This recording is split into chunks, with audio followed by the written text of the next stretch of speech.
All right, so we learned that our adrenals are located on the kidneys, and there are two systems that come out of the adrenal glands. There is the stress and there is fight or flight. What are the two stress hormones? Cortisol and aldosterone. What are the two fight or flight hormones?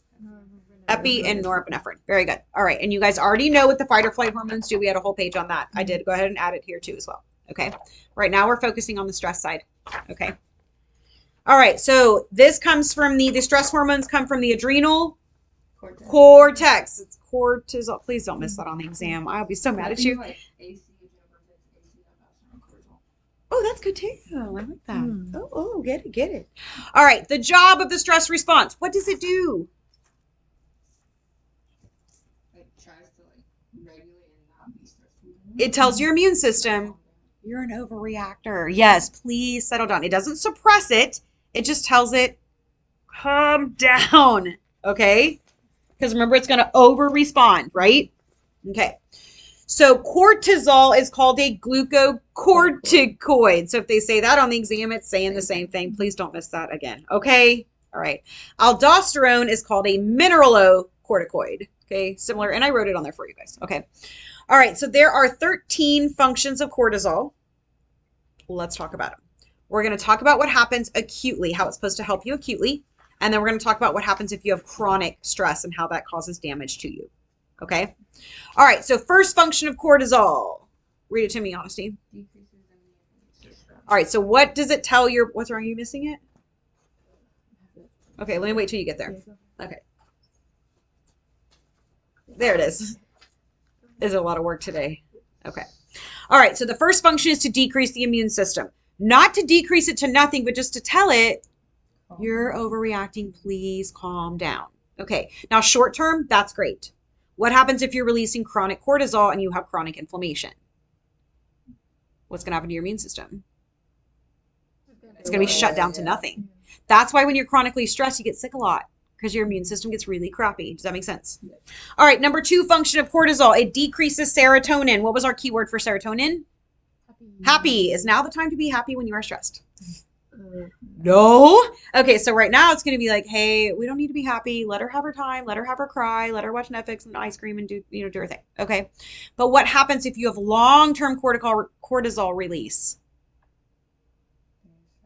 They're going to be really depressed. Mm-hmm. So that's where depression comes in, is from chronic stress. Do y'all see that? All right. Number 3 function of cortisol is to increase blood sugar and decrease insulin. Now, why would it do that? Short term. You need more blood sugar to deal with whatever it is this stressor is. But what happens if you have chronic stress?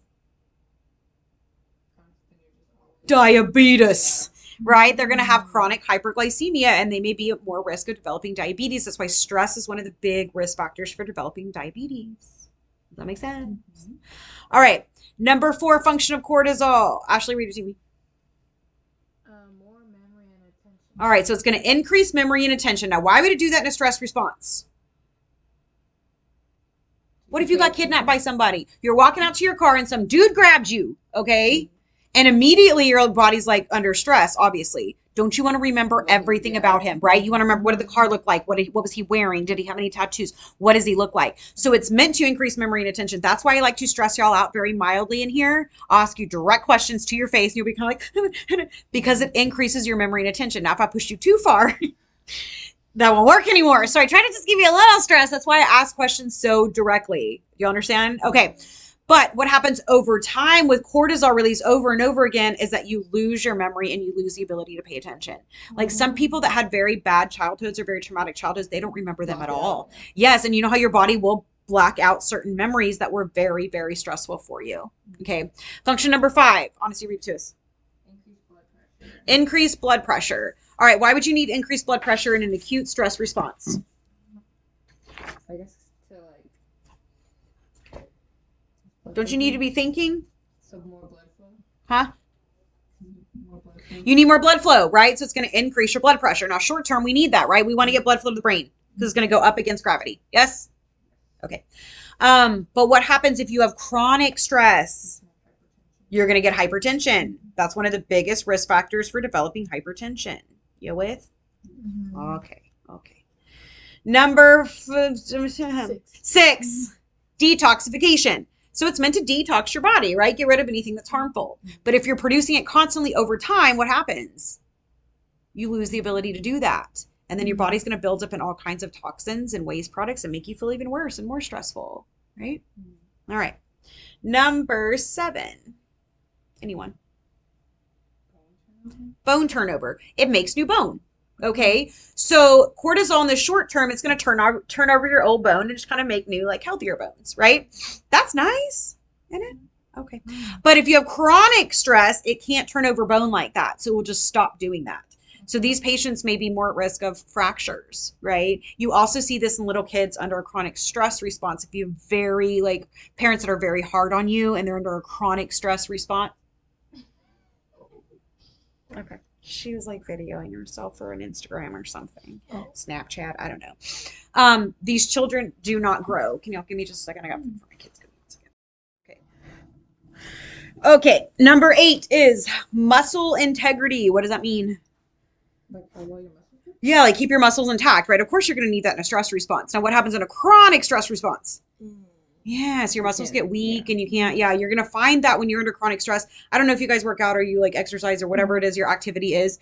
If you do that activity every single day and like you're constantly stressing out your muscles, they're going to get weaker and not stronger. You're supposed to take breaks, right? What do they call them? Rest day? Oh, yeah, rest day. That's what I meant. Yeah, I work out all the time, obviously. All right, number 9 is mucosal integrity. All right, so it keeps your mucous membranes intact, which is nice because your mucous membranes have mucus. And the purpose of that is to protect your body, right, against any kind of pathogen. If you have chronic stress, you're going to get things like cold sores. Yes, you know, people that get cold sores and every time they get stressed, boom, because your mucosal integrity is not intact anymore. Understand? Number 10 is hormonal regulation. It regulates your hormones. Now, what happens? That's fine. And that means, like in the short term, that's great. What happens long term is it stops being able to regulate your hormones. So men become women, women become men. So women will get hair on their chin and on their chest, and men will get boobs. That's called cool. Like when men get boobs? Yeah, well, not like real boobs, but like you've seen dudes who have like, some breast tissue.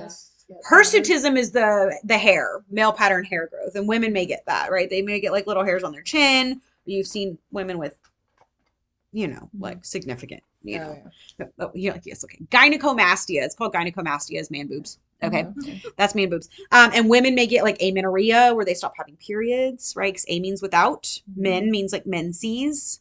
Urea will always mean something is leaking from you. Like diarrhea means poop is leaking from you, right? Amenorrhea? Amenorrhea. So A means without, men is like menses, and then urea is like the blood's coming out, right? Okay. Function number 11 is increased stomach acid. Now, why would your body need to increase your stomach acid during a stress response? What's the purpose of stomach acid? It kills off bacteria. So it's like, hey, just in case it's something you've ingested, I'm going to increase the acid. That's why some people, when they get really stressed, they puke, right? Because it's increasing acid. That's also the reason why chronic stress is one of the biggest risk factors for peptic ulcer disease, because you're constantly producing more acid and then it ulcerates your stomach. Number 12 is sleep regulation. Okay, so it's supposed to help you sleep and be able to calm down in an acute stress response, okay? But what happens when you have chronic cortisol release? You either sleep all the time or you sleep not at all. People go one of two ways, right? Because the cortisol is no longer able to sleep regulate you. And at the bottom, it says weight and fat distribution. Where does cortisol like to store your fat?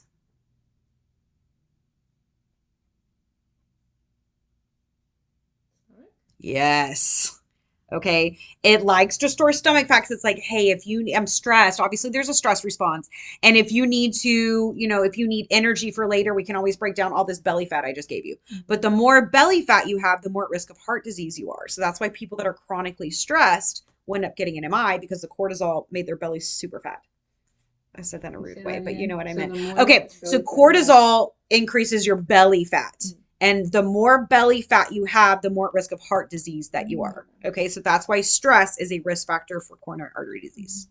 So do we understand the consequences of acute cortisol versus chronic cortisol and why chronic stress is so bad for you. Mhm. Okay, now let's go to aldosterone. Aldosterone's main job is to hold in salt and water, right?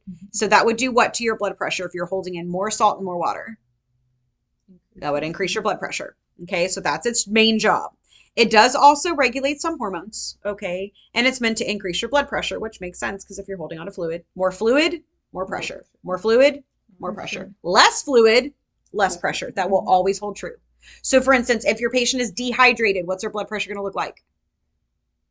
Low, because that's less fluid, less pressure. If your patient's in fluid volume overload, what will their blood pressure look like? High, because that's more fluid, more pressure. Does that make sense? Does it make sense? Yeah. I don't know your face yet, so I can't tell. Sorry. I'll learn your face eventually, and I'll know when you understand and when you don't. Yes. Okay. And also, does this relate to so-called specific gravity too? It can relate to urine specific gravity. Yes. Okay. Yes, it can. So if it's more blood pressure, I wonder if it's like more gravity then? More urine specific gravity? It depends on where your fluid is. So like if you are retaining more fluid and you're getting rid of less urine, then your urine specific gravity would be higher. Like SAD? In SADH, yes.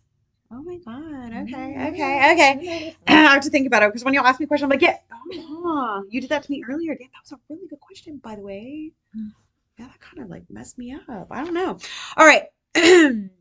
So if a patient has hyperaldosteronism, what will their blood pressure look like? High. It'll be high. What will their sodium level look like? High, which means their potassium would be low because sodium and potassium go on a seesaw. Good. All right. Do we understand cortisol and aldosterone? Very important. Okay. All right. Moving on.